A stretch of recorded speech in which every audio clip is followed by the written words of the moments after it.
ಯುವಜನತೆ ಹಾಗೂ ವಿದ್ಯಾರ್ಥಿಗಳು ಗಾಂಜಾ ಮತ್ತು ಡ್ರಗ್ಸ್ ನಂತಹ ಮಾದಕ ದ್ರವ್ಯಗಳ ವ್ಯಸನಕ್ಕೆ ಬಲಿಯಾಗದೆ ಆರೋಗ್ಯಕರ ಜೀವನ ಶೈಲಿಯನ್ನ ಅಳವಡಿಸಿಕೊಳ್ಳಬೇಕೆಂದು ಮುಂಡಂಗೋಡ್ ಪೊಲೀಸ್ ಠಾಣೆಯ ಸಿಪಿಐ ರಮೇಶ್ ಹಾನಾಪುರ್ ಕರೆ ನೀಡಿದ್ದು, ಕರ್ನಾಟಕ ರಾಜ್ಯ ಪೊಲೀಸ್ ಇಲಾಖೆಯ ಆಪರೇಷನ್ ದೇಸ್ ಅಭಿಯಾನದಡಿ ಹಮ್ಮಿಕೊಳ್ಳಲಾಗಿದ್ದ ವ್ಯಸನ ಮುಕ್ತ ಸಮಾಜ ನಿರ್ಮಾಣದ ಜಾಗೃತಿ ಜಾಥಾಕ್ಕೆ ತಾಪಂ ಕಾರ್ಯನಿರ್ವಹಣಾಧಿಕಾರಿ ಟಿ.ವೈ. ದಾಸನಕೊಪ್ಪ ಅವರೊಂದಿಗೆ ಚಾಲನೆ ನೀಡಿ ಮಾತನಾಡಿದ್ದಾರೆ.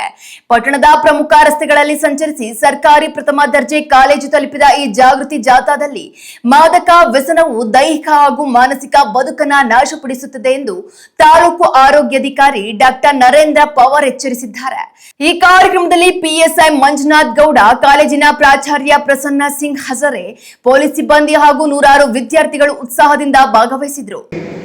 ಅದನ್ನು ದಯವಿಟ್ಟು ತಾವೆಲ್ಲ ಇವತ್ತು ಪ್ರತಿಜ್ಞೆ ಮಾಡಿ ನಮ್ಮ ಇಲಾಖೆ ಒಂದೊಂದಿಗೆ ಸಹಕಾರ ಮಾಡಿ ಮತ್ತು ನಿಮ್ಮ ವಿದ್ಯಾರ್ಥಿ ಜೀವನ ಒಳ್ಳೆಯದಾಗಬೇಕು, ತಮಗೆಲ್ಲ ಒಳ್ಳೆಯದಾಗಲಿ ಅಂತ ಈ ಸಂದರ್ಭದಲ್ಲಿ ಹೇಳ್ತಾ ತಮ್ಮೆಲ್ಲರಿಗೂ ಮತ್ತೊಮ್ಮೆ ನಾನು ಸ್ವಾಗತವನ್ನು ಮಾಡ್ತಾ ಪ್ರಾಸ್ತಾವಿಕ ಭಾಷಣ ಮುಗಿಸ್ತೇನೆ. ಧನ್ಯವಾದಗಳು. Thank you.